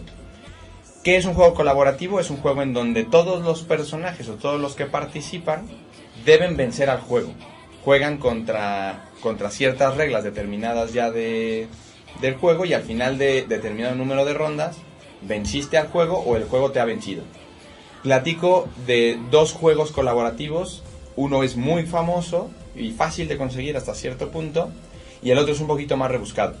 El primero de ellos es el Pandemic, ¿no? El Pandemic es un juego que, de hecho, ahorita hay una versión, el Pandemic Legacy, que está considerado como el número 1 en el top mundial de estrategia. La verdad ese no lo he explorado, conozco la versión original del juego, incluso tiene su versión electrónica para aquellos que quieran probarlo antes de comprarlo. Pues existe su versión en el iOS, desconozco si en Google Play. Este juego es una serie de enfermedades en el mundo, 4 enfermedades en el mundo, que pues tratan de invadir al mundo entero. Y los jugadores, que puede ser desde 2 jugadores hasta 4 jugadores en su versión original, hasta 6 en su expansión, necesitan o tienen que vencer estas enfermedades encontrando la cura a cada una de ellas. Estos juegos además generalmente van acompañados de un juego de role-playing, ¿no? Un juego de rol en el cual cada uno de los personajes tiene un atributo particular. Esto es bien interesante porque entre todos los jugadores tienen que ponerse de acuerdo para lograr una misión. Inmediatamente salen los liderazgos naturales de la gente. aquel que no se calla, aquel que le gusta tomar sus decisiones sin que los demás los molesten, y le dicen, cállate, déjame tomar la decisión a mí, etcétera. En un esquema de trabajo en equipo es fabuloso, es fabuloso. Un segundo juego, que además debo decir que es mi favorito, se llama Mice and Mystics. Este juego además tiene un gran tema de imaginación. Está basado en una historia completamente fantasiosa de un príncipe junto con su grupo de colaboradores que se transforman en ratones para vencer ahí una persona que los está invadiendo, en donde lleva un tema de realismo curioso en función de que cada cosa que vas encontrando en el juego te va sirviendo de alguna manera, ¿no?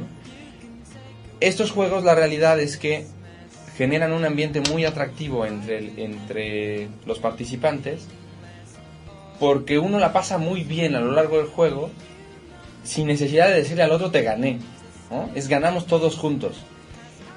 Un tema educativo además que en México no es propiamente la visión de nuestras universidades, de nuestros esquemas educativos, etcétera, en donde muchas veces la imagen es tú tienes que ser el mejor ingeniero en contra del resto de tu salón, porque vas a competir contra el mismo puesto con él. Desde mi óptica, eso es completamente falso. Esos con los que has crecido son aquellos que te brindarán la mano para lograr tu objetivo en común. Y tienes a mucha gente alrededor. Esta es una visión muy europea. Los europeos hacen eso. O sea, hacer equipos en las universidades. Aquí hacemos individualismo. Estos juegos nos pueden ayudar mucho a entender eso. Arturo, nos vamos a ir a nuestro último corte. Regresando habrá una última pregunta para las alumnas de la Universidad de Anáhuac que están haciendo un proyecto para Arturo. Vamos a platicar de eso de regreso. Así que volvemos después del corte. Amigos, estamos ya en la recta final de nuestro programa Esto no es una manzana. El día de hoy hemos estado hablando sobre jugar para aprender con nuestro invitado Arturo Ruiz. Una última pregunta para nuestras alumnas de la Universidad de Anáhuac. Mándenme por Twitter la respuesta y habrá por ahí un beneficio en el tema del Rubik que tenemos ahí pendiente. Entonces, la pregunta es, ¿cuál es el nombre del protagonista del juego Mice and Mystics que mencionó hace un momento Arturo? ¿Cuál es el nombre del protagonista de este juego de mesa, Mice and Mystics? Mándenmelo por Twitter a @chaverodavid y habrá por ahí algo referente al reto del Rubik que tenemos pendiente. Arturo, ya en estos últimos 15 minutos que nos quedan, quisiera que nos platicaras un poco sobre el proyecto que has realizado, que culminará la semana que viene, con alumnas de la Universidad de Anáhuac sobre juegos de mesa. Mira, pues la verdad es que esa fue una invitación, parte del profesor de la materia. Está siendo un proyecto muy interesante en donde se les puso a las alumnas y a los alumnos el reto de desarrollar un juego de mesa nuevo. Yo era el cliente, o más bien soy el cliente de... Que al final te vas a llevar uno de estos juegos. Sí, por supuesto. Yo tengo que escoger el mejor juego, el que más me haya gustado. Estoy bastante entusiasmado por los posibles productos, ¿no?, que se han ido gestando entre los estudiantes. Y bueno, la verdad es que ha sido sorprendente en varias líneas. La primera de ellas, un poco de lo que platicábamos antes, ¿no? O sea, la poca cultura que tenemos de juegos de mesa en México. La realidad es que muchos de los alumnos de la clase, o de las 3 clases que están participando en este desarrollo de este proyecto, no habían jugado más que el Monopoly, ¿no? Y efectivamente estaban en una actitud de qué flojera, los juegos de mesa, ¿no?, son en sí aburridos, ¿no?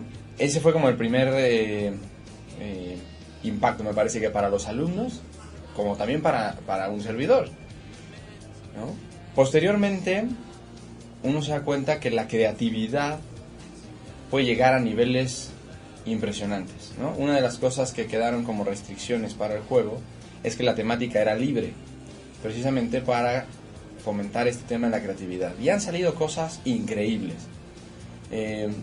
Escenarios, personajes, historias, etcétera, tan diferentes en su gama. No comentaré ninguno en particular ahorita, precisamente porque seguramente habrá alguien que lo esté escuchando y querrán saber en mi cabeza cuál es el que tiene mayores preferencias. Entonces no haré ningún énfasis en ninguno de los temas, pero la realidad es que hemos visto que las alumnas y los alumnos han podido llegar a crear ambientes e historias muy atractivos muy atractivos que a la hora de jugarlos creo que serán muy interesantes.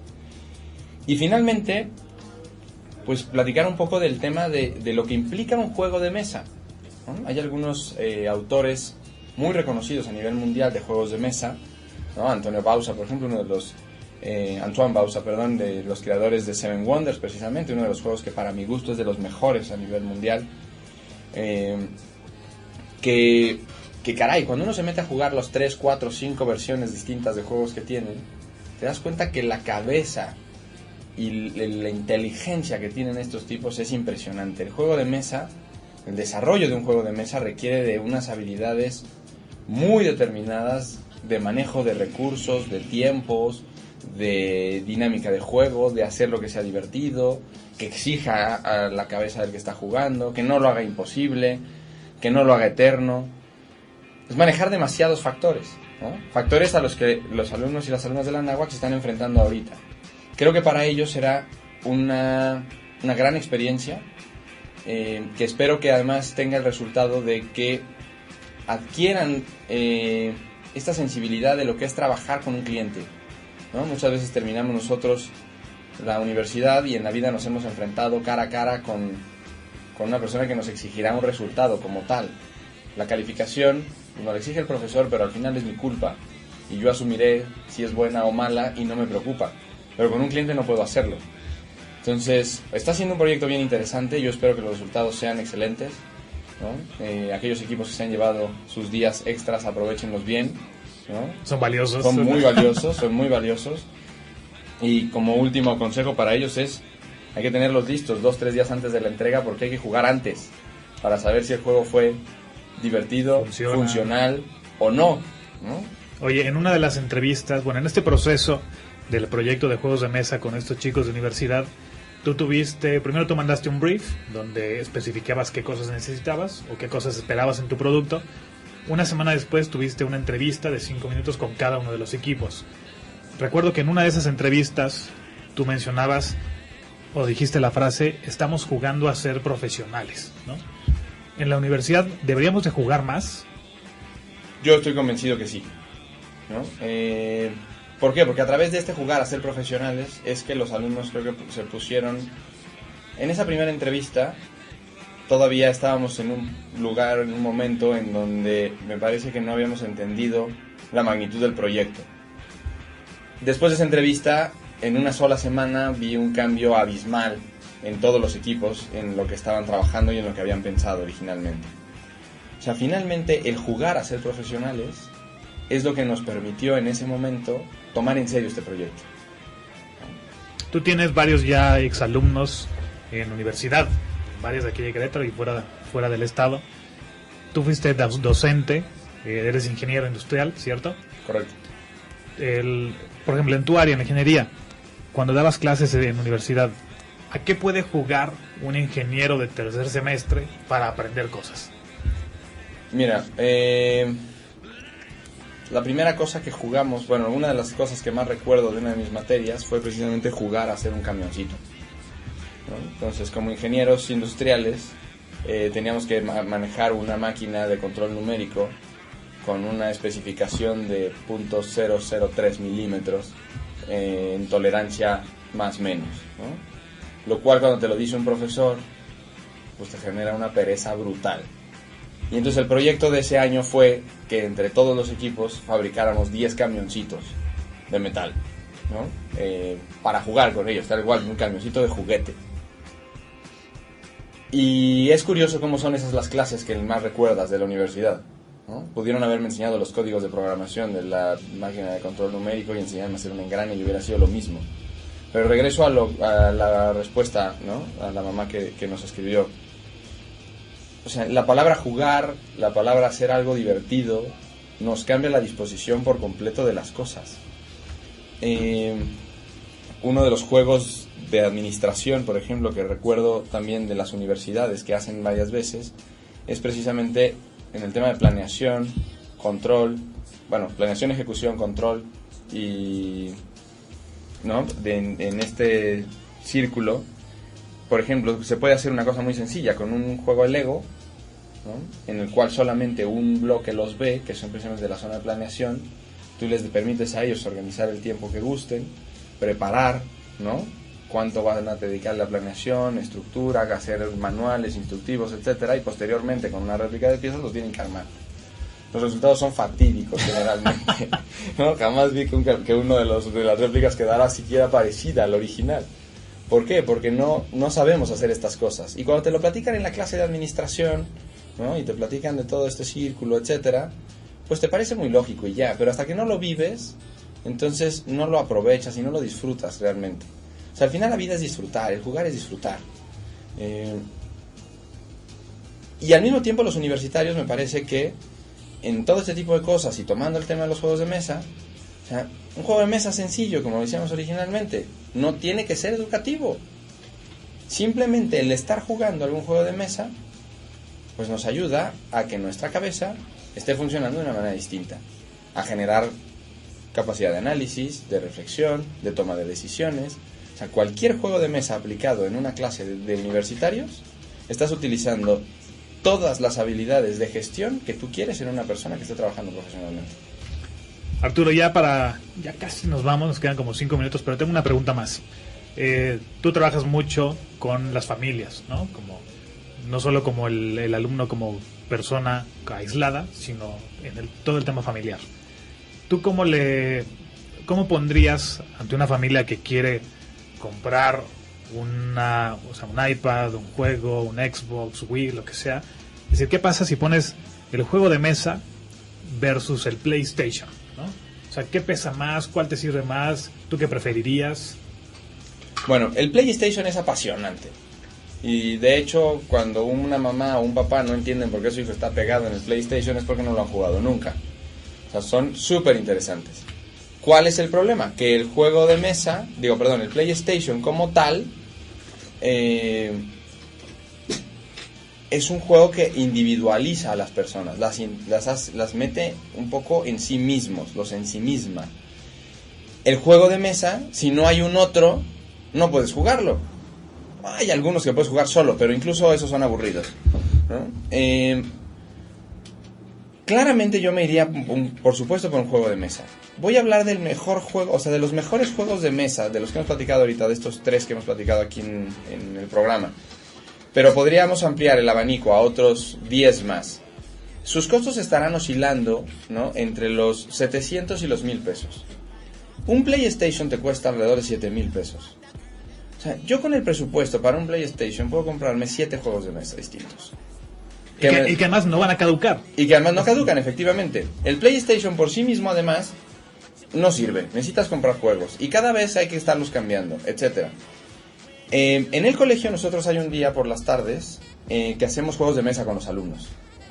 En donde ellos pueden ir, ¿no? Les enseñamos a jugar algún juego de mesa y posteriormente el juego se lo pueden llevar a casa, ¿no? Prestado. Es increíble ver cómo los chavos que están acostumbrados al PlayStation, que están acostumbrados al iPad, etcétera, o sea, prefieren apagar todas estas cosas por sentarse a jugar con nosotros un rato. Porque es algo nuevo además. Estamos ahorita en un momento además muy propicio en donde el PlayStation está de moda. Un juego de mesa es revolucionario. Basta que papá o el abuelo saquen un valero para que veamos que todos los nietos estén alrededor viendo el valero. Porque hoy en día eso es lo verdaderamente atractivo. Eso es lo que realmente a los muchachos les genera una novedad. Un buen juego de mesa, bien escogido para el perfil de la persona, etcétera, creo que hace que todo el mundo quiera desconectarse, ¿eh? Pues bien, Arturo, te agradecemos muchísimo tu participación en este programa. Voy a mandar un par de saludos antes de irnos. Saludos a Horacio Diego, que es alumno del Seminario en Gestión Cultural, nos ha estado escuchando. Muchísimas gracias, un gran saludo, Horacio. A @Fernanda Canedo 1, que es una de las chicas que está haciendo estos proyectos. Ella fue la que contestó nuestra pregunta anterior y se lleva el tema del Rubik, que ya después se los explicaremos. Arturo, para cerrar, ¿algún último comentario, una idea final sobre jugar para aprender? Pues simplemente comentarles, sobre todo a todas las familias, a los padres de familia, que se atrevan a hacerlo, ¿no? Es una cosa que quizá al principio nos costará un poquito de trabajo, que no sabremos un poco por dónde movernos, pero que yo les garantizo que después de 1 o 2 veces que uno se tira al suelo a jugar con sus hijos, uno dice, esto es invaluable. Y que más, el papá va a comprar el juego y el hijo se lo va a explicar, ¿no? O sea, los hijos tienen esta facilidad de leer un instructivo, intuitivamente saben qué hacer y simplemente te tienes que sentar con ellos a jugar. Exactamente, ¿no? Exactamente. Y es quitarnos un poquito estas cuestiones, ¿no? El paradigma que comentabas originalmente, ¿no? De cómo vamos a jugar ahora que ya somos grandes, ¿no? Y de verdad, cada momento que pasen en familia, cada momento que pasen jugando, serán cosas que a la larga marcarán en la diferencia de la educación de los niños. Y no solamente por el principio educativo. O sea, a la larga yo creo que mi hijo y mis hijos podrán decir en su momento, me acuerdo de todos estos momentos que jugué con mi papá y con mi mamá. Difícilmente dirán, qué bárbaro, cómo me acuerdo cómo trabajaba mi padre. Amigos, muchas gracias por habernos acompañado. Nos vemos el próximo miércoles de 11 a 1 a través de Círculo Radio, radio por internet. La próxima semana hablaremos de escuelas creativas. Gracias a Tomás en los controles y nos vemos en 8 días. Hasta luego.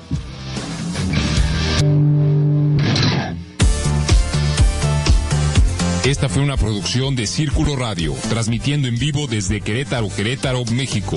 Todos los derechos reservados.